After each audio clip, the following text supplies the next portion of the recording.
Newell's se fue de viaje a Mendoza y cuando estaba por realizar su primera excursión, uno de sus guías más importantes se terminó ausentando sorpresivamente. Esto generó un caos, un inicio donde lució completamente perdido, hasta que pasada una hora logró orientarse, retomar el camino y sobre el final terminó llegando a una bodega y descorchando un vino de primera categoría. En un cotejo que desde el vamos, desde la previa, fue muy complejo, muy accidentado.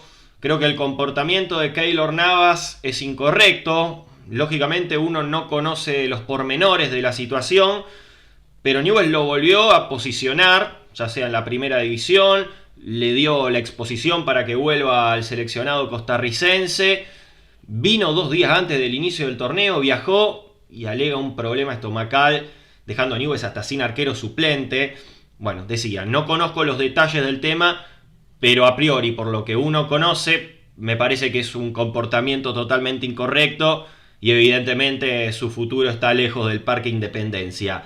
Decía, esa situación repercutió de manera muy negativa, psicológicamente hablando, me parece, tanto para el equipo como para los hinchas, por el valor que adquirió Keylor Navas en estos 6 meses, siendo un baluarte de la levantada leprosa desde la llegada del Ogro Fabiani, y me parece que el equipo lo sintió. Comenzó el primer tiempo siendo totalmente superado por Independiente Rivadavia, que no es que lo avasalló con juego, pero le generaba situaciones de manera sencilla. Incluso Newell's se las autogeneraba, porque a los 20 segundos ya tuvo una mala salida entre Barlacina y me parece que Sosa, y de milagro no terminó en una jugada muy clara. A los pocos minutos, una mala salida de Lolo, que terminó en un mano a mano, luego de un pase de Villa a Arce, que terminó atorando bien Barlacina.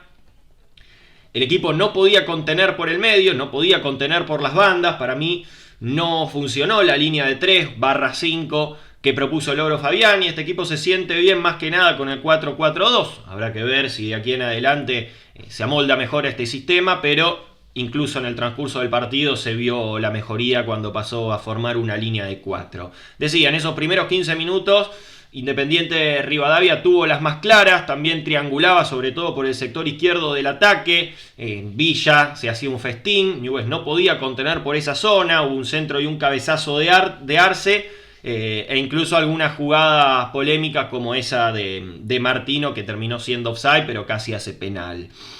Recién pasados los 15 minutos, Newell's logró lo que evidentemente propuso Fabiani en la previa al partido, tácticamente, estratégicamente hablando, con un contragolpe a partir de un anticipo de Martino, una buena conducción de Cocolizo, que colocó el freno, se la dejó a Maroni. Maroni, la figura de la cancha sin lugar a dudas, siendo importantísimo, sosteniendo un nivel similar al que le vimos ante Defensa y Justicia por la Copa Argentina en el último partido oficial que jugó Newell's, y tras un enganche y un remate débil lo terminó conteniendo Centurión. Ya pasados esos 15 minutos, Newell's había salido del asedio. No digo que estuviese dominando las riendas del partido, porque no era así, era un dominio repartido. Digamos que entró en una meseta el partido, pero al menos empezaba a jugar un poquito más adelante, no se la pasaba en su área entre los 15 y los 30 minutos, y contó con otra situación clara porque Independiente Rivadavia no administraba bien la pelota, terminó con un pelotazo atrás, un yerro del arquero y una buena presión de Maroni, que le dejó la pelota a Sotelo, que condujo, abrió el pie y terminó nuevamente atajando Centurión. Por tanto, en esos 30 minutos podemos decir que los primeros 15 habían sido de un dominio territorial absoluto y con algunas situaciones claras para Independiente Rivadavia, pero los segundos 15 habían sido de mayor paridad, con un Newell's un poco más suelto, adelante, pudiendo contragolpear y teniendo 2 chances bastante claras. Y cuando Newell's más acomodado parecía en el partido, llega esta jugada fatídica, donde también uno pensaba, ya dolía bastante el tema de Keylor Navas, y el gol que recibe, bueno, fue una daga al corazón. Porque en una salida de tiro de esquina, lo que pasa siempre, cuando hay un rechazo, las marcas se pierden, segunda pelota, hay una buena triangulación de Independiente Rivadavia. Primero, Mosquera lo deja recibir con mucho tiempo y espacio a Villa, algo que no se puede hacer contra un delantero de semejante jerarquía.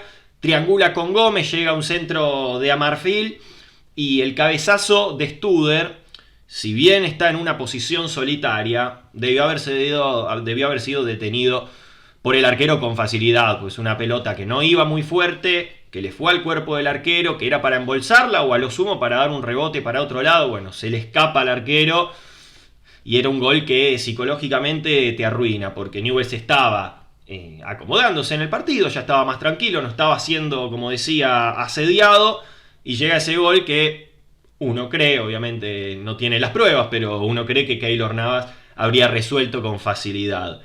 Y vaya así, psicológicamente impacta que no pasó nunca nada más en ese primer tiempo. Newell's ya no pudo pasar la mitad de la cancha, no tenía contención, pero Independiente de Rivadavia se quedó conforme con ese primer gol y tampoco atacó. Y terminó terminando el primer tiempo 1-0.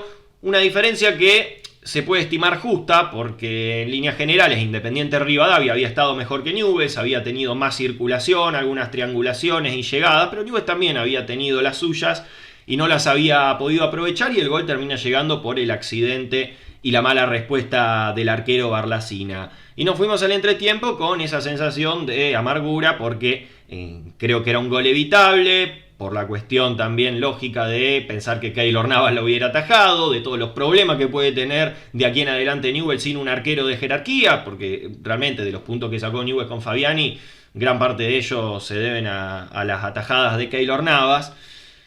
Y como esto es Newell's, donde lo imposible se vuelve cotidiano, en el segundo tiempo se termina dando vuelta a la tortilla.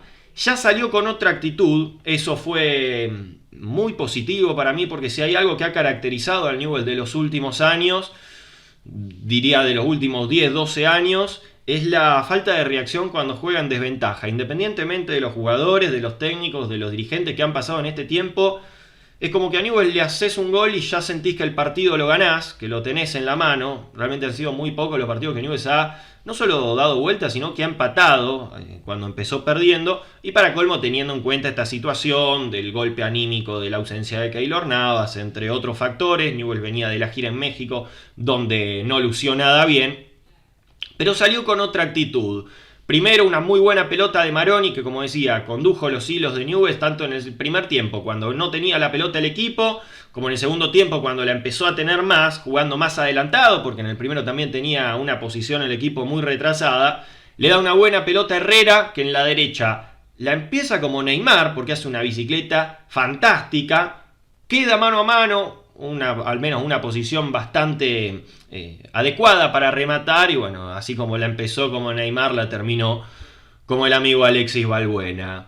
Casi enseguida, otra jugada con un buen pase para Herrera, que traccionó por la derecha, el arquero lo atoró bien y le terminó ahogando el grito de gol. Y en ese tramo, en esos primeros 15 minutos del segundo tiempo, el partido estaba para cualquiera. Había olor a gol. Tras una jugada de córner llegó un contragolpe ejecutado por Villa, que a toda velocidad la tiró larga, y un muy buen retroceso, esto hay que destacarlo, un muy buen repliegue de Mosquera, terminó ahogándole el grito de gol. Sin embargo, en la misma jugada quedó solo Arce, que terminó pateando a la tribuna. Pero los dos llegaban. Recuerdo otra de Gómez para Independiente de Rivadavia, que desde la izquierda hacia el centro recortó y terminó pateando muy cerca del ángulo. Y una jugada que fue un calco del gol de Independiente de Rivadavia, donde también uno hacía un paralelismo y decía, bueno, la importancia de tener un buen arquero, porque Maroni desequilibra por la izquierda, tiene un centro perfecto para Cocolizo, que cabecea exactamente igual que Studer en el gol de Independiente Rivadavia, con la diferencia de que Centurión, si bien dio un rebote, porque no la pudo agarrar de una, la pelota le quedó servida para quedársela en dos tiempos. Era la misma jugada, la diferencia estuvo ahí, que en una el arquero se lo terminó haciendo y en la otra, quizás con algo de fortuna también, pero se terminó quedando con la pelota. Cuando Fabiani hace el cambio, Fabiani desde el palco hace el cambio de Chiaverano por Sosa y pasa a un 4-4-2, creo que se vio lo mejor del partido de Newell's. No porque el ingreso de Chiaverano le haya dado algo, creo que tuvo una sola situación que fue la que le contuvo Centurión, sino porque el equipo creo que se siente mejor jugando con 4 en el fondo, poblando un poquito más el medio, y Bueno, aparte también Chiaverano era más un 4-3-3 que un 4-4-2, pero sabemos que Herrera hace la banda, que Chiaverano también podía aportar un poco en ese sentido. Y como decía, enseguida, luego del cambio que fue a los 20 minutos, a los 26, llega la jugada del empate. Una pelota extraordinaria de Ever Banega que hasta ahí había aparecido muy poco, a cuentagotas, también porque en el primer tiempo Newell's no tenía la pelota, en ese segundo la empezó a tener más, una pelota fantástica, Herrera apareció por derecha, la bajó bien y Cocolizo con un control algo complejo porque creo que le pega en la pierna, no sé si después le rebota en la cara y le queda justo, la punteó y terminó marcando el 1-1, que fue anulado. En la repetición se veía claramente que estaba habilitado Herrera, es la típica jugada donde el defensor sale y el delantero entra.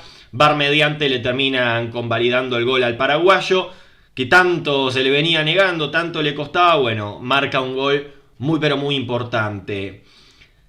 Inmediatamente Newell's se desconcentra en la defensa, llega un centro, Mosquera la rechaza mal al medio, hay un rebote medio raro, estilo flipper, y Barlacina termina sacándola al córner, y en esa misma jugada Newell's tiene algunos problemas con los centros, de hecho bueno, el gol viene también por un centro.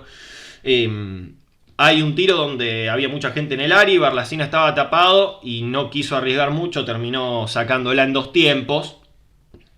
Y a los 32 la otra jugada que rompe el partido. Cardillo le da una patada totalmente descalificadora e inentendible por el contexto de la jugada y por dónde estaba en la cancha. No tenía sentido lo que hizo Cardillo. Le rompió la pierna al pobre de Martino y se termina yendo expulsado. Y ahí decíamos, bueno, al menos yo tenía la sensación de el empate sirve. Yo la verdad es que pensaba que con todos los condimentos que veníamos mencionando, lo que pasó en la previa, cómo arrancó el partido, el error de Barlacina, lo que le cuesta a Newell's de visitante y reponerse, yo pensaba que Newell's iba a perder, entonces el empate al menos a mí me conformaba para arrancar el torneo en condición de visitante contra un equipo que viene haciendo una buena campaña, pero a su vez veía que había espacios. Había espacios, Independiente Rivadavia, Newell's también, lucía cansado, primera fecha después de un tiempo de parate, pero se veía que había espacios como para tener alguna situación. Maroni seguía conduciendo, hizo una muy buena jugada, se la abre a Banega, Banega pone un centro fantástico de primera al segundo palo, donde llegó medio exigido Chiaverano que pateó de primera en el aire y Centurión le ahogó el grito de gol. Dijimos, bueno, capaz que una más puede quedar, pero esa había sido muy clara y dejaba también el disgusto de no haberlo podido ganar. Y ya cuando quedaba muy pero muy poco, queda partido Independiente Rivadavia de Mendoza, algo que se veía también en los minutos previos, producto del cansancio y de la expulsión de Cardillo.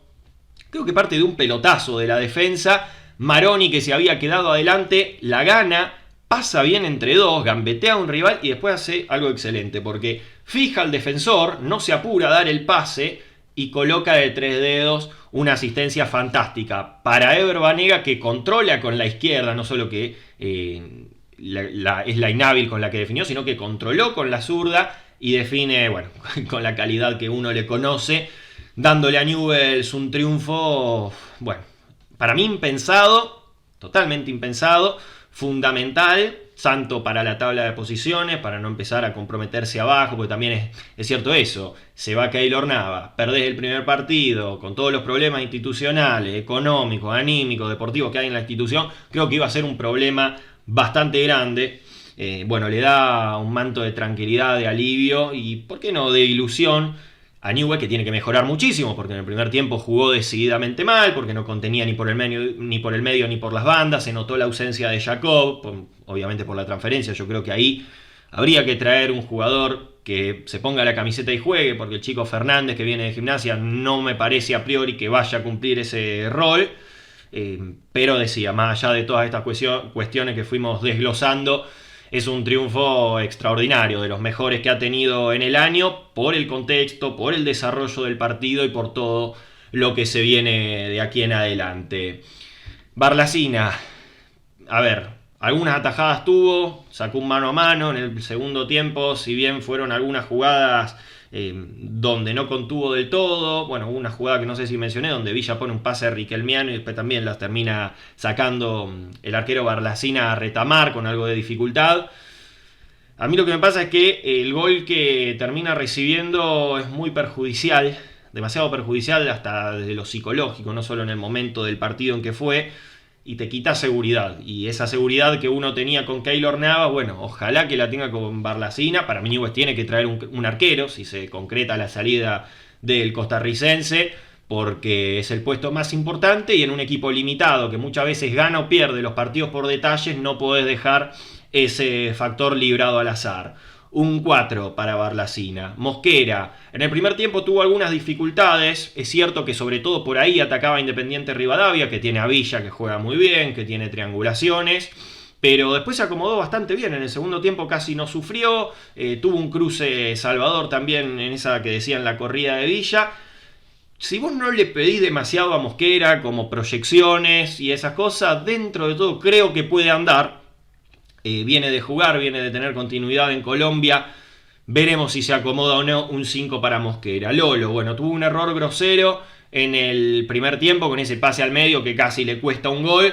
Después en el segundo tiempo sacó bastante. Un 5 para él. Cuesta, para mí fue el que más sacó en la defensa. Suele ser una garantía, brinda solidez, da seguridad, más allá de que se puede equivocar en una o en otra. No sé si es él el que pierde la marca en el gol, tendría que repasarla.